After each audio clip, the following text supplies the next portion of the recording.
Hoje, Abraão chora. Sara, a mãe do riso, morre, e ele precisa negociar um pedaço de terra para sepultá-la.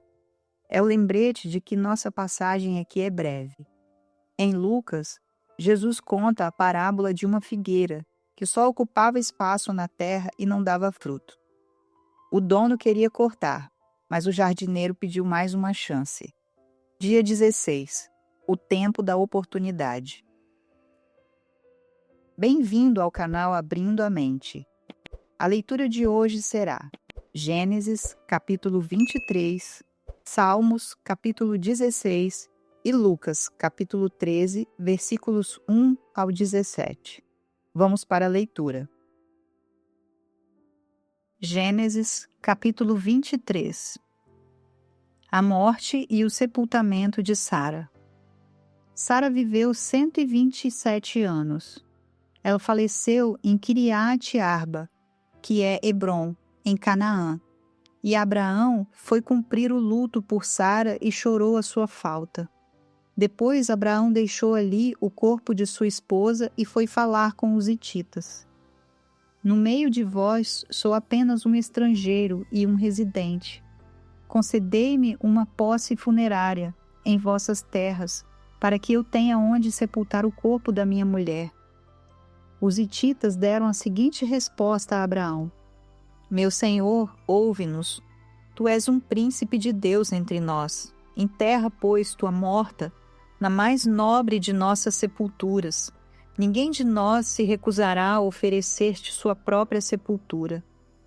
Então Abraão levantou-se e se inclinou diante do povo daquela terra, os filhos de Het, e rogou-lhes: Se consentes que eu leve minha morta e a enterre, ouve-me, intercedei por mim junto a Efrom, filho de Zoar, a fim de que ele me ceda a gruta de Maquipela, que lhe pertence e que está na extremidade de seu campo, que ele me dê por seu pleno valor, na vossa presença, como posse funerária. Ora, Efrom, o heteu, estava sentado entre os filhos de Het. Ele tomou a palavra e declarou a Abraão, diante de todos os hititas que haviam se achegado à porta da cidade: Ó não, meu senhor, ouve-me. Eu te dou o campo e te dou também a caverna que nele está. Faço-te esta oferta na presença dos filhos de meu povo. Enterra, pois, a tua morta.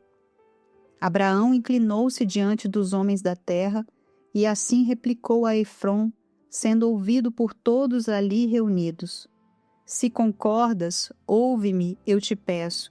Darei o preço do campo, aceita-o de mim, e lá enterrarei o corpo de minha esposa. Efrom contestou a Abraão: Meu senhor, ouve-me. Aquele pedaço de terra vale 400 peças de prata. Mas o que significa isso entre mim e ti? Enterra, portanto, a tua morta. Então Abraão concordou com Efrom e pagou-lhe o preço por ele estipulado, pesando-lhe o valor da compra na presença dos filhos de Het. 400 peças de prata, de acordo com o sistema de pesos e valores usado entre os mercadores. Assim, o campo de Efrom, que está em Maquipela, de fronte de Manre, o próprio campo com a gruta que nele há e todas as árvores dentro das divisas do campo, foram transferidos a Abraão como sua legítima propriedade perante todos os hititas que haviam vindo à porta da cidade. Em seguida, Abraão foi e enterrou o corpo de Sara, sua mulher, na gruta do campo de Maquipela, de fronte de Manre, que se encontra em Hebrom, na terra de Canaã. Foi dessa maneira que o campo e a caverna que ali estão foram adquiridos por Abraão, dos filhos de Het, como posse funerária. Salmos, capítulo 16. A fidelidade de Deus. Um canto silencioso de Davi. Defende-me, ó Deus, pois eu me abrigo em ti. Ao Senhor declaro: Tu és o meu Senhor, não tenho bem maior além de ti. Quanto aos fiéis que há na terra, eles é que são os notáveis nos quais tenho todo o meu prazer. Muitos serão os sofrimentos dos que deixam o Senhor e buscam outros deuses. E não tomarei parte nos seus sacrifícios de sangue, e os meus lábios sequer mencionarão seus nomes. Senhor, tu és a minha parte na herança, e o meu cálice. És tu que garantes o meu futuro. As divisas das terras caíram para mim em lugares agradáveis. Tenho uma maravilhosa herança. Darei louvores ao Senhor, que me aconselha. Na calada da noite, o meu coração me ensina. Tenho sempre o Senhor diante de mim. Com ele à minha direita, não serei abalado. Essa é a razão da alegria que trago no coração, e no íntimo exulto de prazer, e assim meu corpo repousará em paz, porque tu não me abandonarás nas profundezas da morte, nem permitirás que o teu santo sofra decomposição. Tu me fizeste conhecer o caminho da vida, a plena felicidade da tua presença e o eterno prazer de estar na tua destra. Lucas, capítulo 13, versículo 1 ao 17.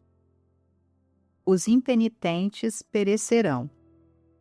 Naquela mesma época, alguns dos que estavam presentes foram dizer a Jesus que Pilatos havia misturado o sangue de alguns galileus com os próprios sacrifícios que ofereciam. Ao que Jesus lhes advertiu: julgais que esses galileus fossem mais pecadores do que todos os demais galileus, por haverem sofrido dessa forma? Pois eu vos asseguro que não. Todavia, se não vos arrependerdes, todos vós, semelhantemente perecereis. Ou pensais vós que aquelas 18 pessoas sobre as quais desabou a torre de Siloé e as matou eram mais culpadas que todos os outros habitantes de Jerusalém? Com certeza não eram, eu vô-lo afirmo. Porém, se não vos arrependerdes, todos vós, da mesma maneira perecereis. A parábola da figueira estéril. Em seguida, Jesus lhes propôs a seguinte parábola. Certo homem possuía uma figueira cultivada em meio a uma grande plantação de videiras. Contudo, vindo procurar fruto nela, não encontrou nem ao menos um, e por isso recomendou ao vinicultor: este é o terceiro ano que venho buscar os frutos desta figueira e não acho. Sendo assim, podes cortá-la. Para que está ela ainda ocupando inutilmente a boa terra? O vinicultor, porém, lhe rogou: Senhor, deixa ainda por mais um ano, e eu cuidarei dela, cavando ao seu redor e a adubando. Se vier a dar fruto no próximo ano, muito bem. Caso contrário, mandarás cortá-la. Uma mulher é curada no sábado. Aconteceu em certo sábado, quando Jesus estava ensinando numa das sinagogas, que se aproximou uma mulher possuída há 18 anos por um espírito de enfermidade que a mantinha doente. Ela caminhava encurvada, sem condição alguma de se endireitar. Ao observá-la, Jesus pediu que viesse à frente e lhe afirmou: Mulher, estás livre da tua enfermidade. Em seguida, lhe impôs as mãos, e naquele mesmo instante ela se endireitou e passou a glorificar a Deus. Entretanto, o dirigente da sinagoga, indignado ao ver Jesus curando no sábado, admoestou a multidão: Há 6 dias em que se deve trabalhar. Vinde, portanto, nesses dias para serdes curados, e não no sábado. Então o Senhor exclamou: Hipócritas, porventura cada um de vós não desamarra no sábado o seu boi ou jumento do estábulo e o leva dali para servir-lhe água? Sendo assim, por qual motivo não se deveria libertar em dia de sábado essa mulher, uma filha de Abraão, a quem Satanás escravizava por 18 anos? Havendo Jesus pronunciado estas palavras, todos os seus oponentes se envergonharam. De outro lado, o povo muito se alegrava diante de todos os sinais miraculosos que estavam sendo realizados por Jesus. Encerramos o dia 16. Vimos o fim da jornada de Sara e a mulher que andou encurvada por 18 anos sendo endireitada por Jesus. Quero saber sua opinião. Na parábola da figueira, Jesus fala sobre dar frutos ou ser cortada. Que tipo de fruto você sente que Deus está esperando colher na sua vida este ano? Paciência, perdão ou atitude? Deixe sua resposta aqui embaixo. Amanhã, dia 17. A noiva de Isaque e a porta estreita. Te espero aqui.